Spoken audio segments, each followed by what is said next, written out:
बिस्मिल्लाहिर्रहमानिर्रहीम। अस्सलाम वालेकुम dear viewers, hope you will be fine with good health. आज इस वीडियो में मैं डिस्कस करूँगा एफ्रेज़ा के बारे में।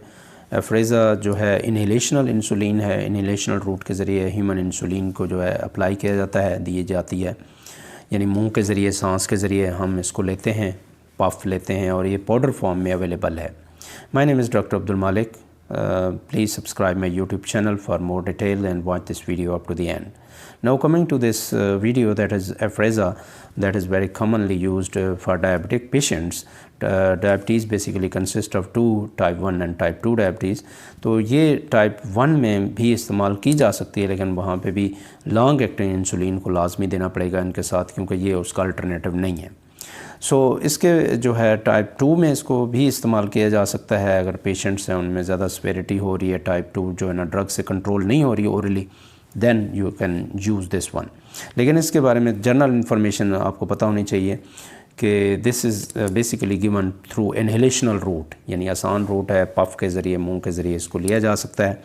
और फ्रीज़ा is not replacement of long acting insulin, को रिप्लेसमेंट नहीं कह सकते इसको, वो अलहदा देनी पड़ेंगी, तो टाइप 1 डायबिटीज़ में इसको दे सकते हैं। अदरवाइज़ टाइप 2 में जो है इसको इस्तेमाल भी करवाया जा सकता है। Afrezza is not for use in diabetic, ketoacidosis में इस्तेमाल नहीं कर सकते। नंबर ये एक कंट्राइंडिकेशन है कि डायबिटिक कीटो एसिडोसिस अगर पेशेंट में हो चुकी है, कीटोन बॉडीज़ बनना शुरू हो गई हैं, तो उसमें ये नहीं दी जा सकती। इसके बाद अगर कोई पेशेंट है, फॉर एग्ज़ाम्पल इन्हेलेशनल रूट का मसला है, यानी मुंह का, लंग्स का और ट्रैकिया का, इनका इशू है, ख़ास तौर पे स्मोकिंग वाले पीपल हैं, स्मोकर्स हैं, उनमें इस्तेमाल नहीं करवा सकते क्योंकि इनकी बायोअवेलेबिलिटी कम होगी, या फिर पेशेंट हैं एस्थमा के पेशेंट हैं, दमा के, या फिर COPD, chronic obstructive pulmonary disease का अगर प्रॉब्लम है, उनमें इस्तेमाल नहीं करवा सकते। और इसके अलावा उन पेशेंट में ख़ास तौर पे जो ब्रेस्ट फीडिंग है, वी फीमेल हैं, उनको ज़रा केयरफुली देखना पड़ेगा उसको, या फिर प्रेगनेंसी के दौरान हैं फीमेल्स, उनसे थोड़ा सा वार्निंग है कुछ, वो उनको कैसे देना है उसके प्रोसीजर को पढ़ के उसके मुताबिक दी जा सकती हैं। तो अब यूजुअल डोजिंग जो इन्फॉर्मेशन है थोड़ा सा मैं हाईलाइट करूँगा कि शुरू में इनिशियल जो इसकी डोज़ है वो 4 यूनिट्स हैं via oral inhalational route at the beginning of each meal. हर खाने के से पहले 4 जो है उसके आपने यूनिट लेने हैं ओरल इन्हेलेशनल की, ये इनिशियल डोज़ है। फिर होती है मेंटेनेंस डोज़, वो होती है कि जब आप खाने को देखते हैं कि कितना साइज़ का खाना खा रहे हैं, ग्लाइसेमिक इंडेक्स इसका कितना है, लोड कितना है, उसके मुताबिक, बॉडी के मुताबिक उसको कैलकुलेट करके अगली डोजेस जो है वो दी जा सकती है। यानी ये अल्टरनेटिव है इंसुलिन जो आप सबक्यूटेनियस लगाते हैं, उसकी जगह इसको अल्टरनेटिव लगा सकते हैं। For example 4 units inhaled insulin replaces up to 4 units of subcutaneous meal time insulin. फिर इसी तरह 8 unit insulin inhaled insulin replaces 5 to 8 units of subcutaneous meal time insulin. इसी तरह 12 यूनिट्स हैं तो 9 to 12 units subcutaneous meal time का। इसी तरह 16-24 यूनिट्स तक आलमोस्ट जो है ना यूज़ किया जा सकता है। तो उसके अल्टरनेटिवली ये तकरीबन मिलता जुलता है, जो सबक्यूटेनियस इंजेक्शन लगाते हैं उससे ये इन्हेलेशनल रूट जो है ना सेम मिलता जुलता है। उनके पफ और उसको सिर्फ इंजेक्शन लगाना है, इसको सिर्फ ओरली पफ लेना है। अब इसमें switching from subcutaneous pre mixed insulin, तो उसको भी आपने एडजस्ट करना है कि किस तरह इसको एडजस्ट करेंगे अकॉर्डिंग टू द नीड। जो है ना डॉक्टर्स हैं वो सजेशन के बाद आपको पता चलेगा कि किस तरह इसको फर्दर इस्तेमाल करना है। इसी तरह टाइप 1 और टाइप 2 डायबिटीज़ दोनों का यही सेम प्रोसीजर है कि फ़र्स्ट जो है मील टाइम आप 4 यूनिट्स लेंगे इनिशियल, और फिर मेंटेनेंस डोज़ है जिसको आपने मेंटेन करना है कि अकॉर्डिंग टू नीड कितनी जो है हमें ग्लूकोज लेवल है, कितनी ग्लाइसेमिक इंडेक्स है, फिर आपने टेस्ट करके अकॉर्डिंग टू दैट वो डॉक्टर जो है एडजस्ट करेगा, उस डोज़ के मुताबिक आपको बता देगा कि कितनी इस्तेमाल करनी है।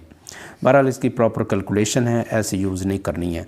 तो इसके अगर यूज़ करता है, what are the major side effects और adverse effect of insulin through this pathway, through this route. तो सबसे पहला है हाइपोग्लाइसीमिया के जो चांसेस हैं वो बढ़ जाते हैं। कोई भी इंसुलिन है आप सबक्यूटेनियस देते हैं, इंट्रावेनस होती है, या एफ्रेज़ा के ज़रिए आप इन्हेलेशनल रूट के ज़रिए इंसुलिन यूज़ करें, then there is a chance of hypoglycaemia. तो तो यानी ब्लड लो लेवल हो जाएगा ग्लूकोज का। इसको मेंटेन करने के लिए आपके पास इमरजेंसी ग्लूकोज की टैबलेट्स होनी चाहिए, या ऐसी कोई जो मीठी चीज़ हो स्वीट, उसको इस्तेमाल करवाया जा सकता है। इसके बाद डिक्रीज़ लंग फंक्शन भी इसमें डिक्रीज़ हो सकता है, या फिर स्मोकर्स हैं फॉर एग्ज़ाम्पल, उनको तो वैसे ही इस्तेमाल नहीं कर सकते वो वाले लोग, क्योंकि स्मोकर्स को अगर 6 महीने छोड़े हुए हैं इसको स्मोकिंग को, तब इसके बाद इस्तेमाल कर सकते हैं। कम से कम 6 महीने इसको इस्तेमाल नहीं कर सकते। तो लिहाजा इन चीज़ों को COPD के पेशेंट हैं या लंग फंक्शन जिनका कम है, उसको चेक भी करवाना चाहिए कि इसकी वजह से डिस्टर्ब भी हो जाता है, कम भी हो जाता है। इसके बाद लंग कैंसर भी हो सकता है। काफ़ी सारे जो देखे गए हैं केसेस कि लंग कैंसर के जो चांसेस हैं इन पीपल में, ख़ास तौर पे जो एफ्रेज़ा यूज़ कर रहे हैं उनमें ज़्यादा होते हैं, और दैन अदर पीपल जो इस्तेमाल इस तरह नहीं कर रहे, अदर रूट से कर रहे हैं, उनकी निस्बत इनमें चांसेस ज़्यादा होते हैं। ये फ़ौरी तौर पे डॉक्टर को बताना चाहिए और उस ड्रग को छोड़ना चाहिए। डायबिटिक कीटोएसिडोसिस में, जैसे कि ऑलरेडी मैं बता चुका हूँ, इसको भी जो है ना नीड टू बी चेंज्ड। अगर वहाँ पे है कीटोएसिडोसिस हो जाता है तो इस ड्रग को वहाँ से चेंज किया जा सकता है, यानी अल्टरनेटिव इसकी जगह यूज़ कर सकते हैं, इसको छोड़ दें। इसके बाद सीवियर एलर्जिक रिएक्शंस अगर हो जाते हैं होल बॉडी के अंदर, तो भी फ़ौरी तौर पे इसको छोड़ सकते हैं। अल्टरनेटिव इसका जो रूट है वो इस्तेमाल किया जा सकता है।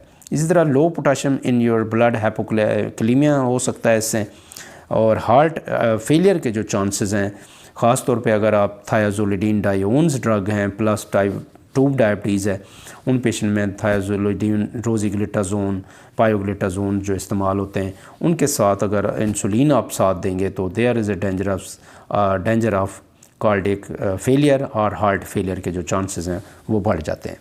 तो इसकी जो अवेलेबिलिटी है इसको प्रॉपर्ली देखना है। बहुत सारे और भी हैं इसमें एडवर्स इफेक्ट जानने के, मैंने आपको हाईलाइट किए हैं।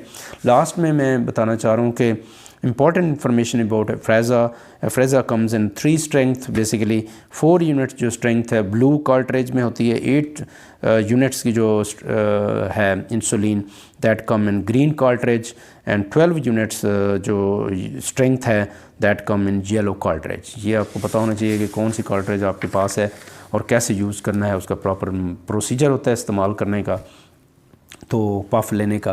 तो लिहाजा इसको भी प्रॉपर्ली आप अंडरस्टैंड करें। If you have any question you can write in the comment section. Thank you very much for your listening. Allah हाफिज़।